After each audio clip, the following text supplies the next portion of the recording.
ẹ̀yin tèmi ní báyìí ìyàwó Odunlade Adekola ó ti bínú tán o lórí ọ̀rọ̀ ìyàwó kejì. bébì ọ̀ní ṣúgà kí ló tó tilẹ̀kùn mọ́ mi síta báyìí ṣé bí torí nǹkan tá a fi dápàrà lásán mo sọ pé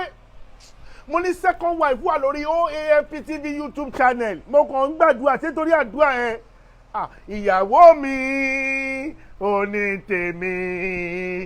ìyàwó mi tí ò fẹ́ second wife part one ó já ní second wife ní lálálúwa àpọ̀ sí i mo ṣẹ̀ṣẹ̀ kọrin kì ẹ́ tán ni ọ̀ní bébì ṣúgà tí bá tún pe second wife tí bá tún pe second wife má kì mí mọ́ tí bá rí ẹ báyìí tí bá pe kí ló ṣẹlẹ̀ kí ni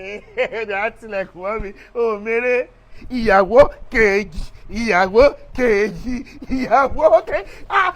kejì mo pè mí ò pé second wife.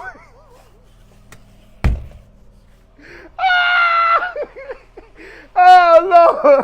ṣé mo gbádùn.